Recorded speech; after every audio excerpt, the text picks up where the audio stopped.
Bien, bueno, el tema de hoy, eh, digamos, quiero contarles un poco de qué es esto del Machine Teaching y qué es el Machine Teaching en los sistemas autónomos industriales, ¿ya? El Machine Teaching básicamente es un enfoque, ya más que una técnica específica, sino que es una forma de abordar un problema en el cual vamos a de alguna forma empoderar al experto, a quien tiene un conocimiento, a poder entregar ese conocimiento de alguna forma a una máquina, de tal manera que podamos aprovechar un poco lo mejor de ambos mundos. Eh, hay tareas, digamos, que son relativamente fáciles para el humano, pero que para las máquinas son muy difíciles. Y al revés, la máquina tiene una capacidad infinita o muy grande de iterar, de probar opciones, pero a la vez, digamos, no es tan fuerte en poder dar con algunas claves, en poder dar con algunos elementos que digamos que los termina dando la experiencia, los termina dando un poco el conocimiento profundo de un dominio, ¿ya? Entonces el Machine Teaching es un enfoque y es un enfoque que ha dado buenos resultados hasta ahora. Todavía todo esto es bien incipiente, pero ha dado buenos resultados en sistemas autónomos industriales. Y cuando digo sistemas autónomos industriales, hablo básicamente de operaciones industriales, de gran maquinaria, de máquinas que requieren calibración, de grandes sistemas que se van haciendo complejos en la medida que tienen muchas piezas y donde cualquier movimiento que yo haga afecta a un sistema completo. Es decir, yo cada vez que muevo no sé, trato de controlar la temperatura de un edificio y trato de subir un poco la humedad, necesariamente eso va a tener un impacto en la temperatura y va a tener un impacto en el nivel de CO2 y va a tener un impacto en el consumo de energía. Entonces, cuando quiero hacer control de varias variables a la vez, eh, en verdad me estoy enfrentando a un problema grande, a un problema que no es de solución evidente, es decir, no hay una fórmula, sino que ahí el Machine Teaching ha demostrado ser un muy buen compañero. Así que ya les voy a contar de esos casos. El gran contexto en el que nos encontramos es lo que hoy se llama la industria 4.0 o cuarta revolución industrial, donde tuvimos una primera revolución industrial, básicamente guiada y alimentada, digamos, por la energía del vapor, ¿ya? Que fue un poco la primera vez en que la humanidad se tuvo una fuerza motriz más grande que la fuerza humana. Es decir, ya no solo eran nuestros músculos, nuestra espalda, sino que por primera vez domesticamos una forma de energía que multiplicaba, ampliaba nuestra capacidad, ¿ya? Y el vapor en particular, fuimos capaces de entenderlo, de domesticarlo y empezar a ser capaces, por ejemplo, de mover un ferrocarril, que era algo que obviamente con la fuerza motriz humana no se hubiera podido, ¿ya? Entonces, eso fue una revolución, cambió la velocidad a la que se empezó a progresar, ¿ya? Y por lo tanto fue una revolución industrial, porque además de las implicancias tecnológicas, esto empieza a tener implicancias también sociales, culturales. De hecho, la segunda revolución industrial, que ya está un poco más documentada, digamos, la pudimos conocer un poco más, que fue el momento en que aparece la producción masiva, aparece la línea de ensamblaje y también de la mano de una nueva fuerza motriz, que fue la electricidad. Es decir, también logramos domesticar una nueva fuente de energía que nos permitía ampliar nuestras capacidades.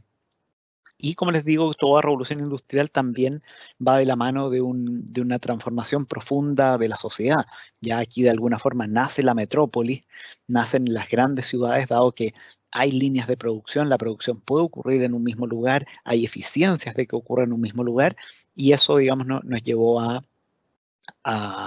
a cambiar, digamos, la forma en que construimos sociedades. La gente empezó a vivir más concentradas, nacen las ciudades, con lo bueno y malo que eso trajo, ¿ya? Luego tuvimos una tercera, ya de la que ya, digamos, todos podemos decir que alcanzamos a ser parte, que tuvo que ver con el cómputo y el automatismo, ¿ya? Y esta tercera revolución industrial fue la era informática, fue la era del software. Aquí la fuerza grande que llevó esto fue el software, y el software tiene un poco la característica de que nos permitió darle instrucciones a máquinas. Pero, y aquí viene la parte importante, todos eran instrucciones explícitas.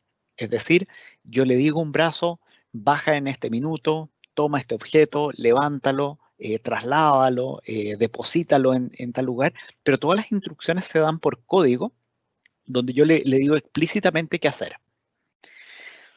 Cuando pasamos a la cuarta revolución industrial, que es un poco el fenómeno que está gestándose, vamos a hablar de sistemas, eh,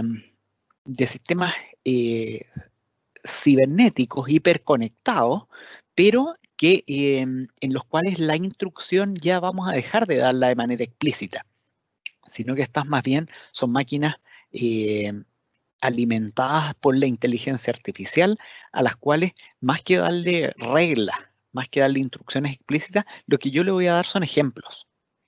Yo le voy a mostrar muchas veces que lo hice bien, le voy a mostrar muchas veces que lo hizo mal, y lo que vamos a esperar, y esa es finalmente la esencia de la inteligencia artificial, que esto, a través de las técnicas y los métodos que posee, empiece a aprender.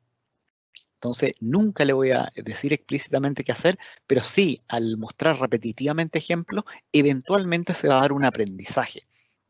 Y por eso es que hablamos de machine learning, de que hay aprendizaje de la máquina, ¿ya? Y ahora ya vamos a ver un poco dónde cae en este contexto el machine teaching. Los sistemas autónomos están pensados en ampliar el potencial humano, ¿ya? Entonces, en lugar de realizar una tarea específica repetitivamente, sin variaciones, un sistema autónomo es capaz de detectar y responder dinámicamente a este entorno que cambió, ¿ya? Entonces, esta es una de las grandes ventajas de no tener reglas explícitas, porque la regla explícita básicamente va a bajar un brazo robótico, va a intentar tomar una caja y eventualmente la caja no va a estar.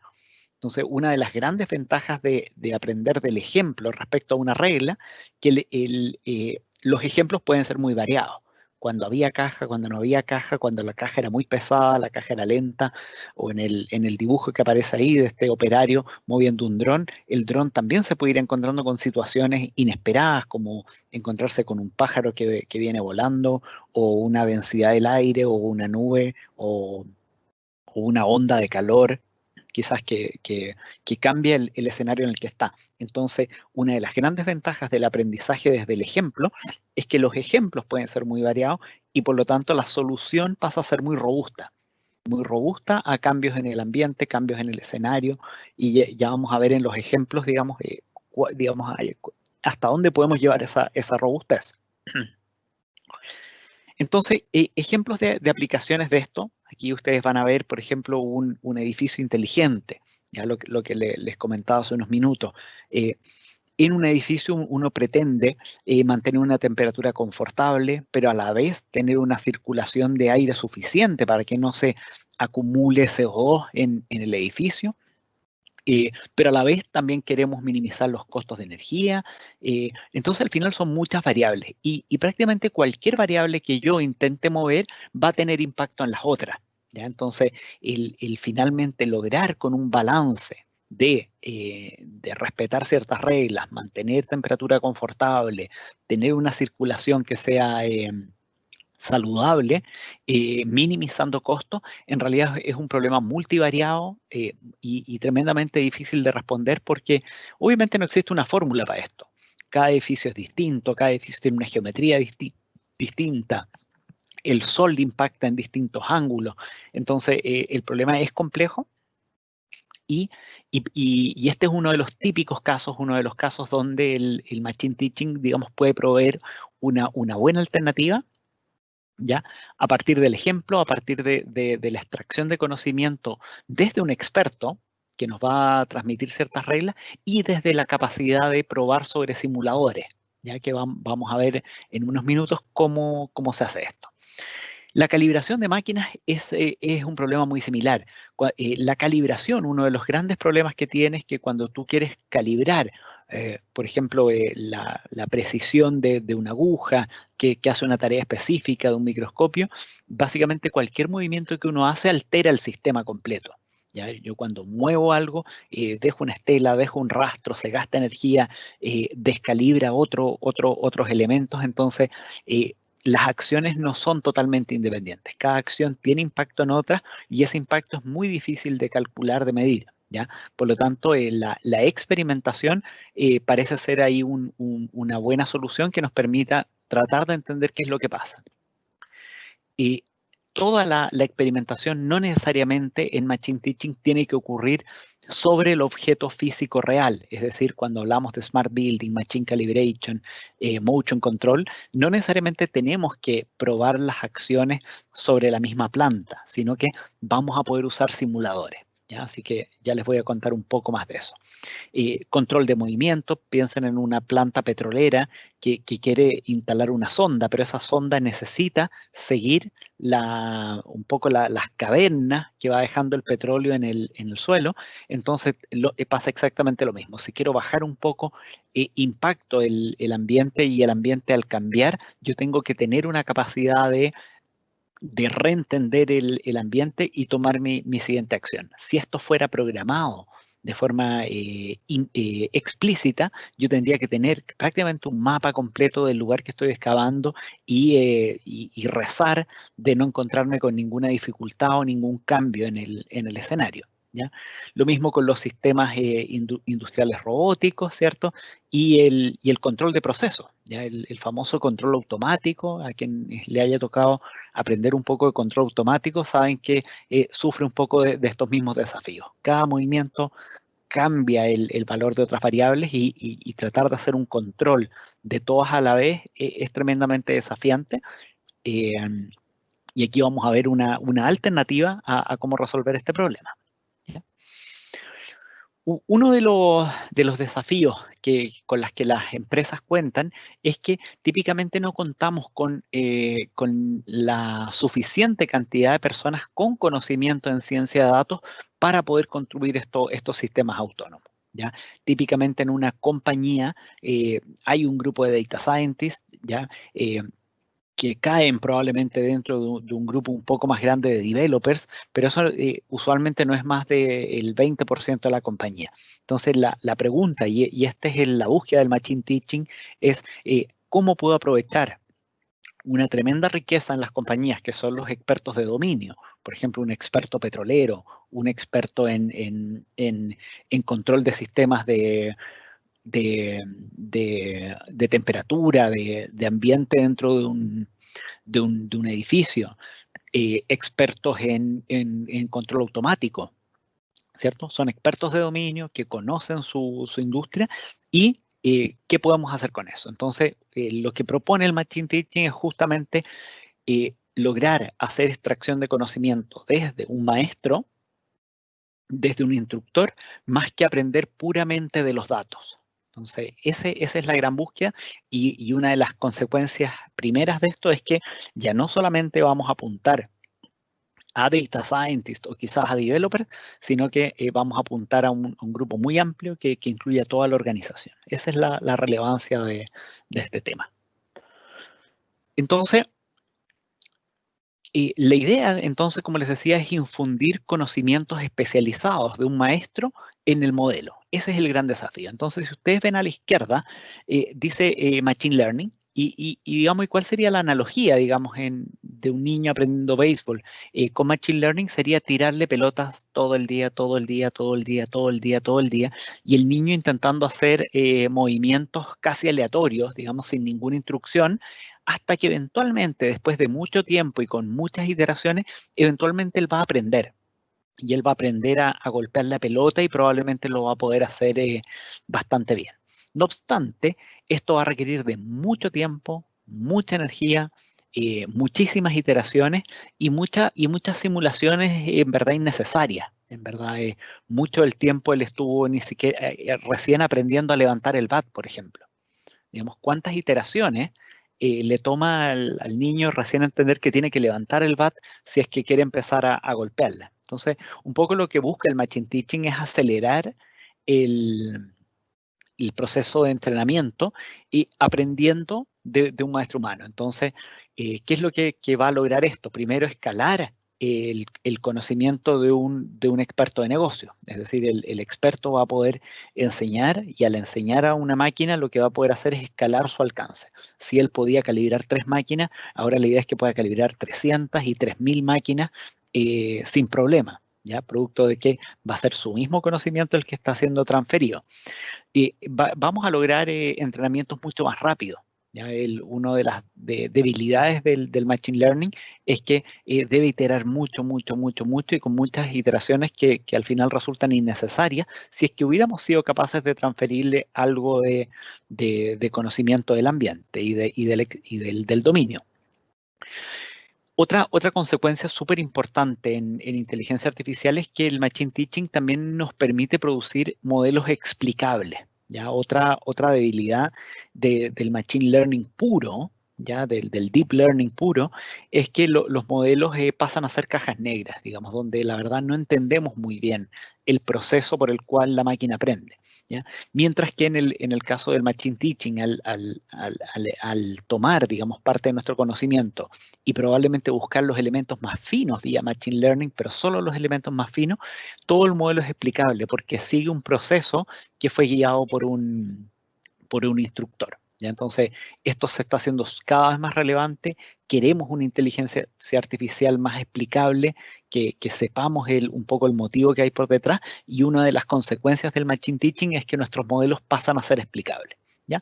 Y finalmente es que en el caso del Machine Learning, un poco lo que se busca es hacer un ciclo completo que termine por hacer al niño batear. Pero es difícil separar las etapas. ¿Ya? Mientras que en Machine Teaching, como hemos separado las etapas, el instructor nos va dando tareas, finalmente cada uno de estos conceptos, ¿ya? Por ejemplo, el levantar el bat, el golpear la pelota, pasan a ser objetos que después yo puedo reaprovechar, puedo utilizar en otras circunstancias. ¿Bien? Bien, veamos rápido lo que es el aprendizaje reforzado, que es un poco la técnica que hay por debajo de todos estos casos de Machine Teaching.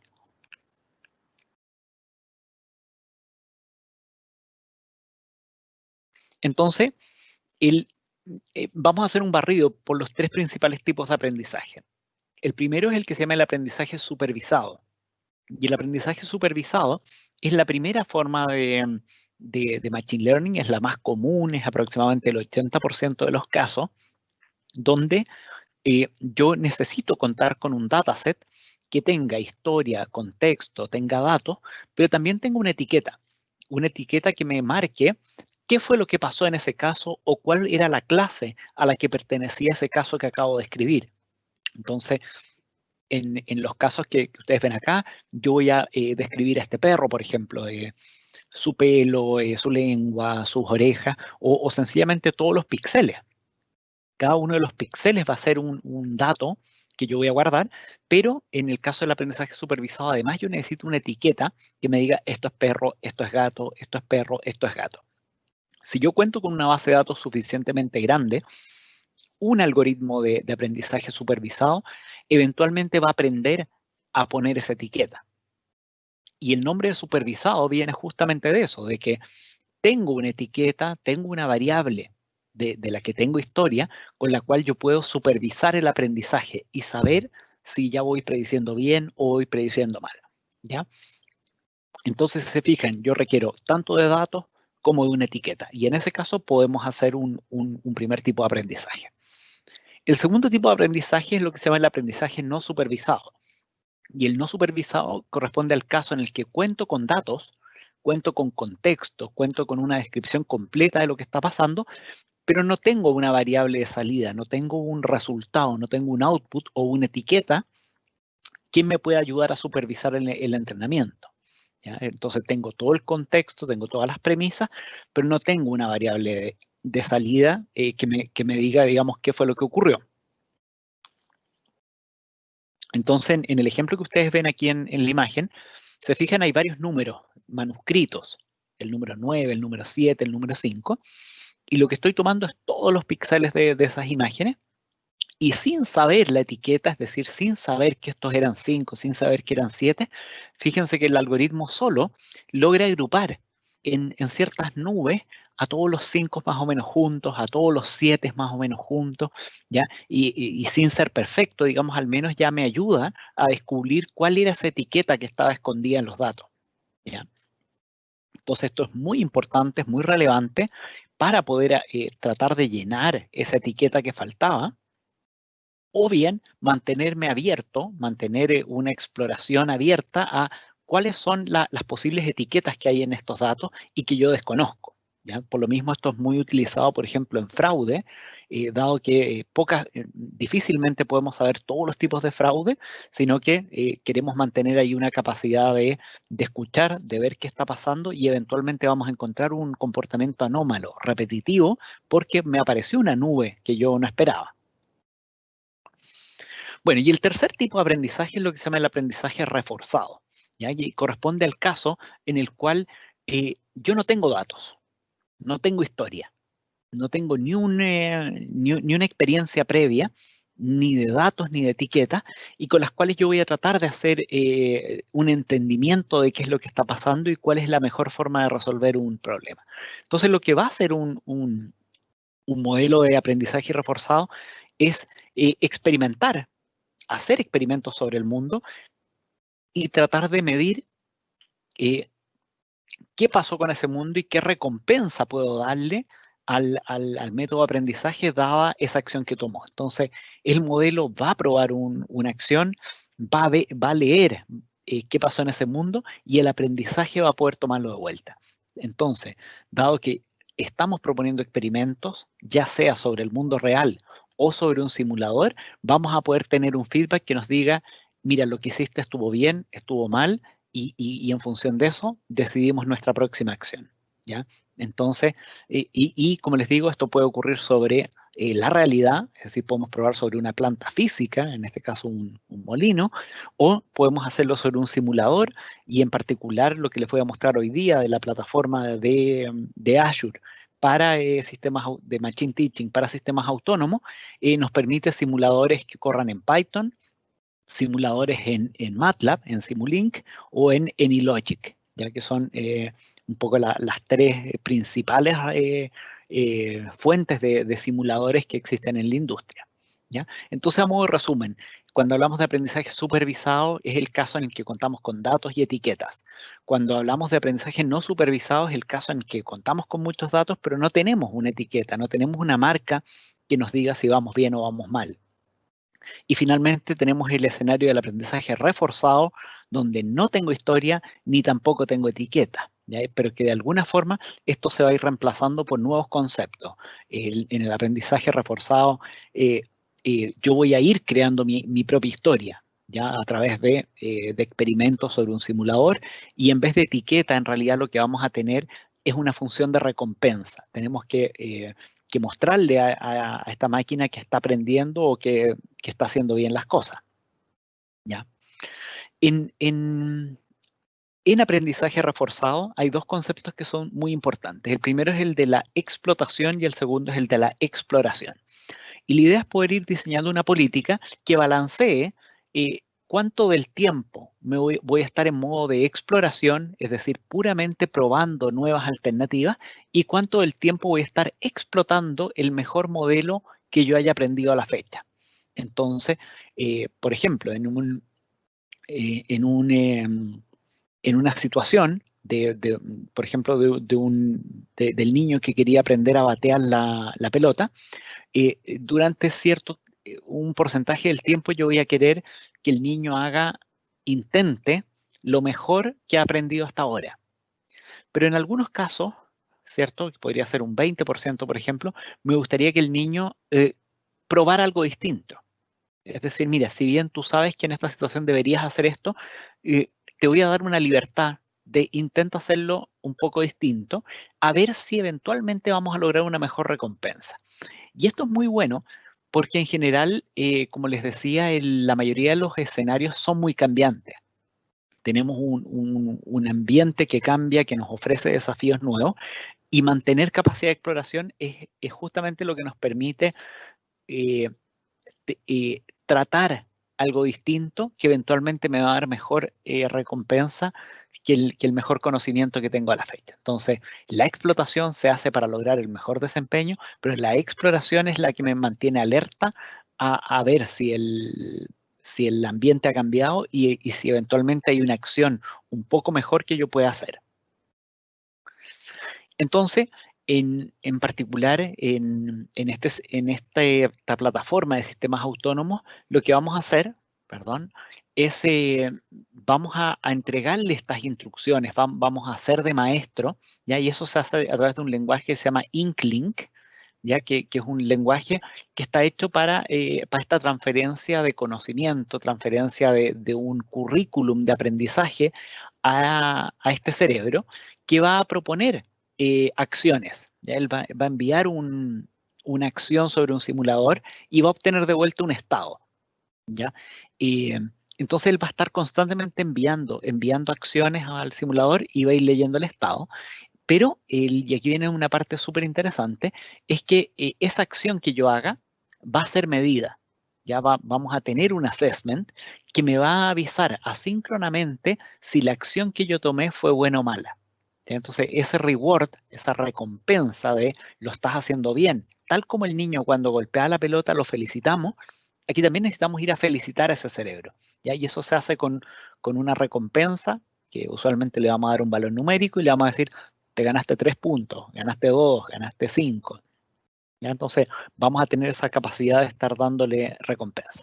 Cuando este proceso corre 100.000 veces o 300.000 veces, que es lo que vamos a intentar hacer ahora, se van a dar cuenta que eventualmente el cerebro va a haber aprendido y ahí yo puedo publicar este cerebro ya al objeto físico propiamente tal. Es decir, ya puedo ir al molino de viento y entregarle este cerebro que ya es capaz de enviar acciones y leer estado, enviar acciones y leer estado, pero ya sobre el brazo físico propiamente tal.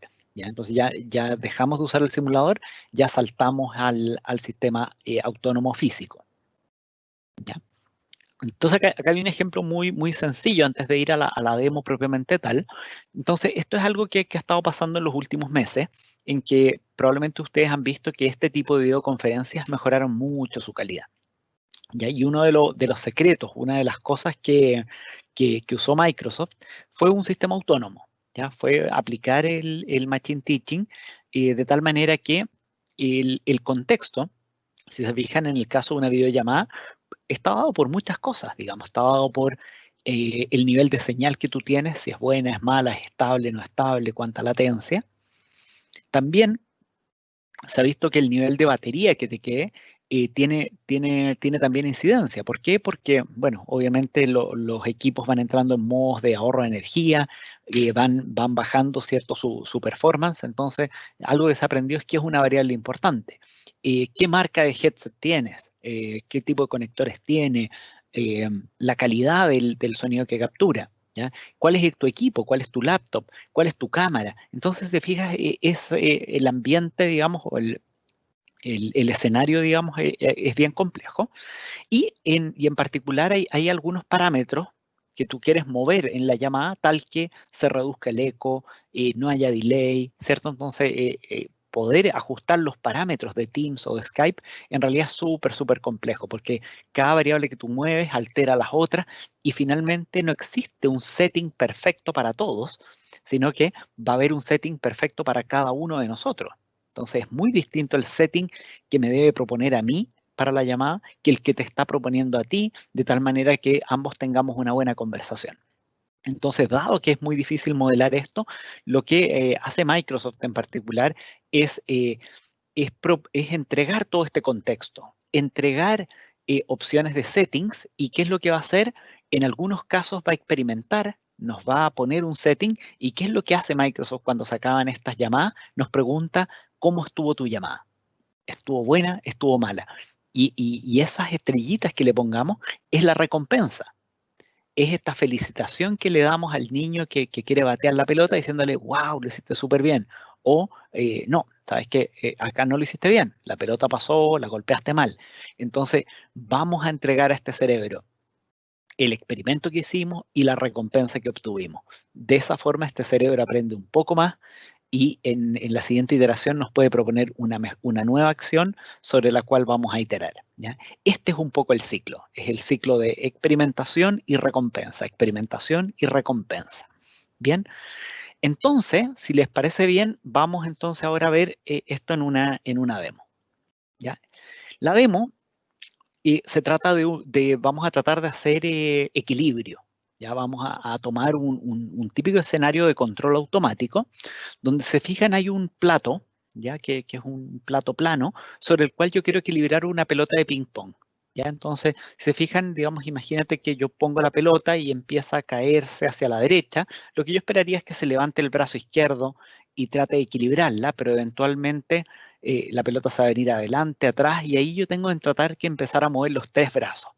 Cada brazo que yo muevo afecta la posición en los otros dos ejes y voy a tener que empezar a hacer movimientos muy complejos, tomando los tres brazos a la vez, tal de tratar de llevar la pelota al centro. ¿Ya? Este sistema se llama MOAB, ¿ya? Y Microsoft digamos, lo va a estar distribuyendo en algún tiempo, pero ya hay algunas simulaciones, ya hay un sistema de simulación sobre el cual se puede probar, ¿ya? Y eso es lo que quiero mostrarles el día de hoy, ¿ya? Así que ahora yo me voy a cambiar de pantalla. Confírmame, Luis, si todavía la ves. Sí, todo bien. ¿Sí? Correcto. Súper. Ya, entonces hay un sitio que se llama preview.bons.ai, ¿ya? Que es el proyecto Bonsai, que fue una adquisición que Microsoft hizo y que es la base de los sistemas autónomos que tiene Azure. ¿Ya? Yo ya les voy, en la última lámina tengo todos los links. Y fíjense que hay dos ejemplos precargados, ¿ya? El primero es tratar de equilibrar un brazo que está sobre unas ruedas, y el segundo es Moab, que es este plato con tres ejes que va a intentar balancear una pelota. ¿Ya? Entonces vamos a clicar aquí en Moab, le vamos a llamar el AI Live 3, porque ya tengo dos experimentos previos hechos, y vamos a crear un cerebro. ¿Ya? Entonces aquí ya se empiezan a provisionar algunas cosas, y se fijan acá, la primera pantalla que me ofrece es el IncLink, ya es el código en IncLink, ¿ya? Se fijan, ya les voy a explicar con un poco de detalle. Nos ofrece, digamos, toda la descripción del currículum que le quiero dar para que esto empiece a aprender. ¿Ya? Entonces, por ahora voy a apretar entrenar, ¿ya? Ups, vamos a partir de nuevo. Ahí sí.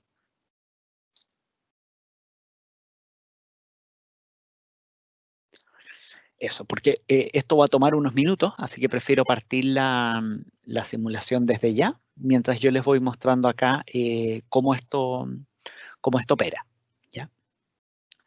Entonces, si se fijan, ¿qué es lo que vamos a intentar hacer? Vamos a intentar darle unos desafíos.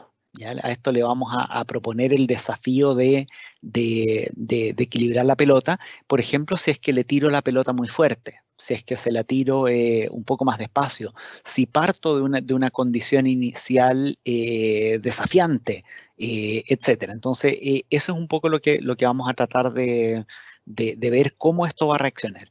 Las reacciones iniciales van a ser bastante torpes probablemente, digamos, va a tratar de probar alternativas, pero vamos a ver cómo en el tiempo esto empieza a converger. ¿Ya? Entonces, eh, como les comentaba, todo esto tiene que correr sobre un simulador, ¿ya? Y en este caso, el simulador está puesto sobre un contenedor. Entonces acá está la dirección en ACR, en Azure Containers, ya donde está hosteado este simulador. Y este simulador además tiene, tiene acá varios parámetros que yo le entrego, ¿ya? Sobre la lectura de la posición X del plato, la posición Y del plato, la velocidad en el eje X del plato, la velocidad en el eje Y de la pelota, la velocidad en el eje Z de la pelota. Y ahí son parámetros que está leyendo del simulador, leyendo del experimento que yo quiero hacer y enviando al simulador. Entonces, el simulador en este caso está puesto sobre un container que está hosteado en Azure, ¿cierto? Y que yo puedo yo puedo aprovechar. ¿ya? Vamos a nuestro cerebro, que aquí ya acaba de empezar a hacer iteraciones. Fíjate que tiene 5 iteraciones, tiene 5 instancias en paralelo haciendo estas simulaciones y está haciendo 71 iteraciones por segundo. ¿Ya? Es decir, una de las ventajas de usar un simulador es que puedo tener aprendizaje acelerado. Puedo estar haciendo 5 simulaciones a la vez y puedo estar iterando, ahora fíjense, casi 100 veces por segundo. Y fíjense que las iteraciones, en este caso, como les decía, son bastante torpes. El brazo es bien inestable, digamos, hace un movimiento. eh, se fijan, acá están, mira, ahí está moviéndose. No sé si ustedes lo ven, digamos, o se queda muy pegado, pero fíjense que aquí vamos a poner, por ejemplo, la posición X y la posición Y. Entonces, fíjense que él hace un intento, en algunos casos, mira, ahí logró que la pelota se estabilizara. Entonces, ahí está aprendiendo mucho, pero fíjate que ahí la pelota en algún punto se me va a ir, se fue la pelota. Y parte otra simulación y así. Entonces, de a poquito él está aprendiendo, fíjate que intenta y ya cada vez más está logrando cierto control, pero todavía él está satisfaciendo en un 30% de las ocasiones el objetivo. ¿Ya? O sea, todavía no es no es un buen simulador. ¿Ya? Entonces vamos al proceso de aprendizaje, porque aquí está la clave. Acá está un poco cómo el maestro le está dando algunas señales a esta máquina para aprender a operar. ¿Ya? Entonces, fíjense, lo primero son sencillamente variables, parámetros, ¿ya? En este caso constantes. ¿Cuál es el radio del plato? ¿Cuál es la máxima velocidad? ¿Qué significa estar suficientemente cerca? En área Alexa se llama close enough, ¿ya? También vamos a decirle, bueno, cuando yo observo, cuando yo leo qué ha pasado, ¿qué es lo que estoy leyendo? ¿Ya? Y básicamente este platito tiene una cámara abajo que me dice dónde está la pelota en el eje X, en el eje Y, la velocidad en el eje X y la velocidad en el eje Y. Cuando salto a la parte de acción, fíjense, Sim Action, ¿qué es lo que me dice? Me dice, mira, tú tienes solo 2 acciones que puedes hacer. Tú puedes rotar el plato en el eje X o puedes rotarlo en el eje Y, ya que son solo las únicas 2 dimensiones que le estoy haciendo. Y esto es lo que se llama el pitch y el roll. ¿Ya? Entonces, lo que le estoy diciendo es, juega tú con distintos movimientos del X y del Y, tal que la pelota se mantenga arriba del plato. ¿Ya? Después viene algunos elementos de configuración de la simulación. ¿Ya? Y fíjense que aquí viene la parte más importante. Y este es un poco la transmisión de conocimiento del maestro. ¿Qué es lo que le dice? Evita caer fuera del plato y drive, o sea, conduce la pelota hacia el centro del plato. Entonces, este es un poco las 2 cosas que el maestro le está diciendo, las 2 tareas que le está dando. Es evita caer y intenta, además de evitar caer, llevar la pelota al centro. ¿Ya? Y por eso era importante esa definición, ¿se acuerdan de close enough? Bueno, close enough era qué para mí es suficientemente bueno en términos de que la pelota se está acercando al centro del plato. ¿Ya? Y esta parte también es súper importante y es que yo voy a desafiar a esta máquina. ¿Y cómo la voy a desafiar? Le voy a entregar la pelota en posiciones distintas, le voy a tirar la pelota un poco rápido y lo que yo esperaría es que él vaya aprendiendo. Entonces, él va a seguir un currículum, va a tratar de lograr un objetivo. Yo lo voy a premiar en función que logre estos objetivos, en función de este escenario que le estoy dando. Velocidades distintas y posiciones distintas. Entonces, vamos a volver al simulador. Creo que tengo que ir acá. ¿Ya? Eso. Y fíjense que, que ya ha logrado cierto progreso. Fíjense que inicialmente él lograba en esta variable, que es la naranja, que es evitar que la pelota caiga, básicamente el 50% de las veces se le caía.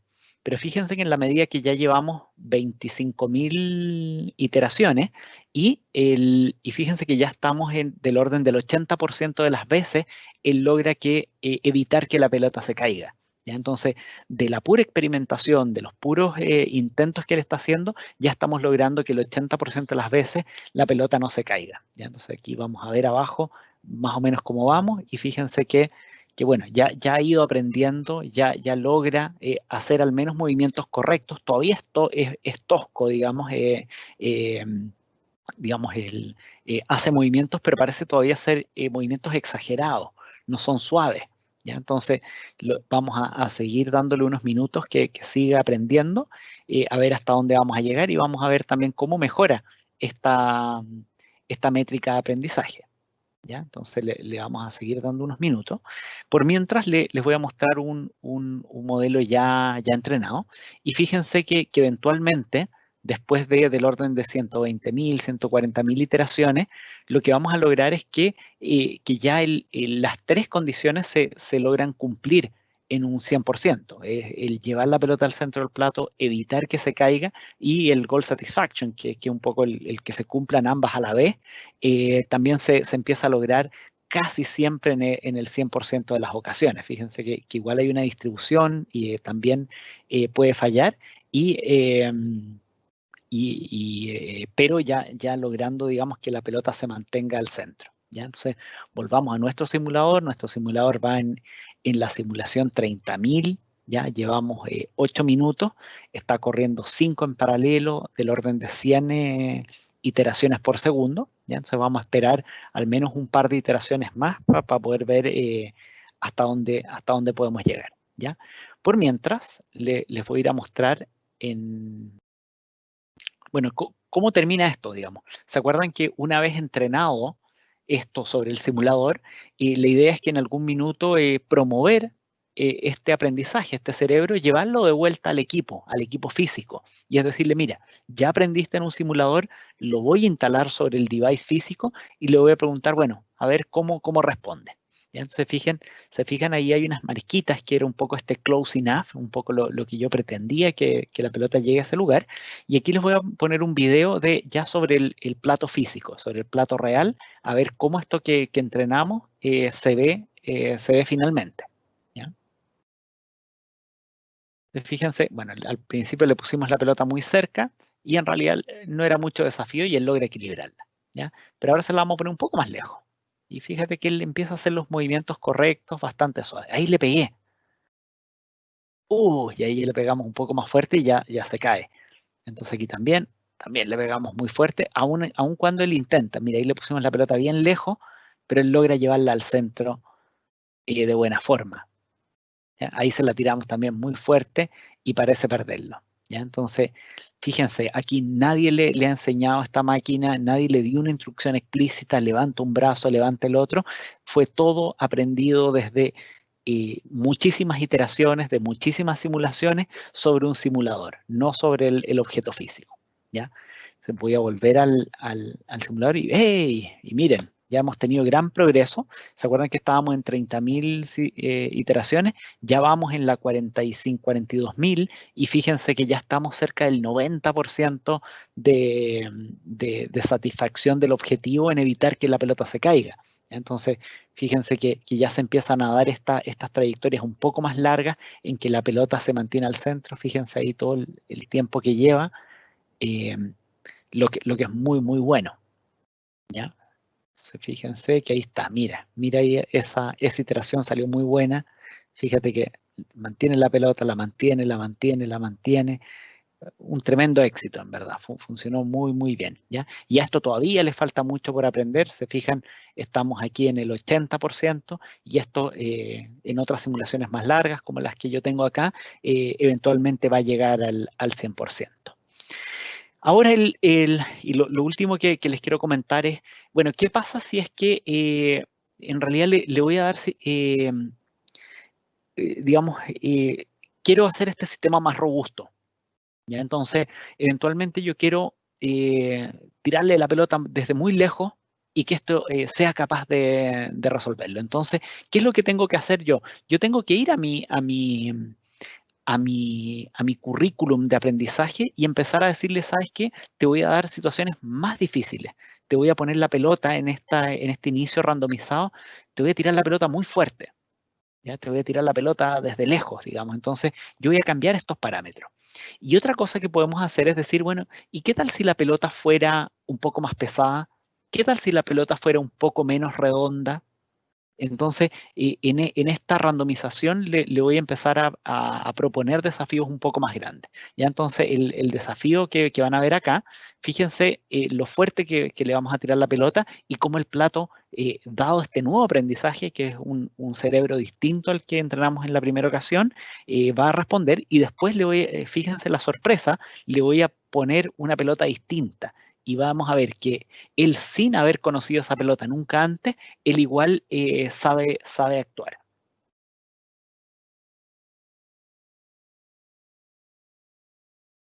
Fíjense que vamos a golpearla más fuerte y, y fíjense acá. Entonces, él nunca había visto un huevo, primera vez que se enfrenta frente a un huevo, no obstante, él igual logra equilibrarlo, igual logra hacer los movimientos correctos. ¿Por qué? Porque tuvo un aprendizaje robusto. Yo simulé pelotas más pesadas, simulé pelotas más gruesas, simulé pelotas más grandes. Entonces, al final, a esto se refiere la robustez en sistemas autónomos, que yo le puedo cambiar los escenarios, le puedo dar escenarios levemente distintos y él sigue siendo capaz de responder. ¿Ya? Así que, nada, es un tema fascinante. Yo creo que es un tema que se va a estar hablando mucho en los próximos años. Así que los invito a seguir atentos. Aquí están los links ya para las demos, para el preview y algunos laboratorios. ¿Ya? Así que espero, digamos, que les haya parecido interesante, que los motive a conocer más y cuéntenme cómo les va con esto. Búsquenme ahí en Twitter y en LinkedIn, ¿ya? Para saber cómo les está yendo con esto. ¿Ya? Así que eso, Luis, nuevamente muchas gracias y nada, me quedo aquí unos minutos para recibir preguntas, a ver si ya recibimos alguna. Listo, muchas gracias. Yo estoy con el Teams de Mac y no me aparecen las preguntas. ¿Tú tienes ahí? A ver, voy a saltar a Teams. Pero eso, bueno, a todos los asistentes y si quieren, por favor, póngannos preguntas en el Q&A, ¿ya? Para poder ayudarlos aquí a responder. Ahí Timmy nos manda un mensaje, también muy bueno, así que muchas gracias, Timmy, gracias por asistir. Y una pregunta común en esto tiene que ver con bueno, cómo yo logro darle más robustez, digamos, cómo yo puedo hacer que esto sea más sólido, digamos, y justamente lo que les mostraba al final tiene que ver con lo que tenemos que nosotros como instructores, nosotros como maestros, es empezar tal como tú lo harías con el niño. Si al final cuando el niño logra levantar el bat, ¿qué es lo que hace un papá? Le empieza a tirar la pelota un poco más fuerte, desde un poco más lejos, desde un poco más alto, ¿cierto? Entonces, fíjense que es un poco lo mismo que estamos haciendo con este plato. Le estoy lanzando la pelota ahora desde más lejos y eventualmente al niño no le voy a tirar una pelota, le voy a tirar un globo. ¿Cierto? Pero ¿qué es lo que nosotros esperaríamos? Que el niño no solo haya memorizado lo que tiene que hacer, sino que el niño haya entendido lo más profundo que hay por detrás de que la pelota puede venir más alto, más lejos, la pelota puede ser, el aire ofrecerle más o menos resistencia. ¿Ya? Entonces, se fijan, al final la reflexión que surge de esto es lo complejo que es el cerebro humano. ¿Ya? Y todo esto, digamos, no estamos ni cerca todavía de eso. ¿Ya? Sencillamente estamos haciendo modelos hiper simplificados que se inspiran pero que la verdad una red neuronal todavía no es, digamos, no es una representación exacta de lo que ocurre en nuestro cerebro. Nuestro cerebro es aún más complejo, tiene más espacio de variables con las cuales aprender. ¿Ya? Así que también es muy interesante. Ahí Eduardo también nos manda un saludo, le gustó mucho la presentación, gracias Eduardo. Sí, la verdad está muy interesante. Muchas gracias, Patricio. Y bueno, creo que aquí terminamos entonces el live y nos vemos en la próxima. Bueno Luis, un gusto, saludos a todos los organizadores y muchas gracias por la invitación. Hasta luego.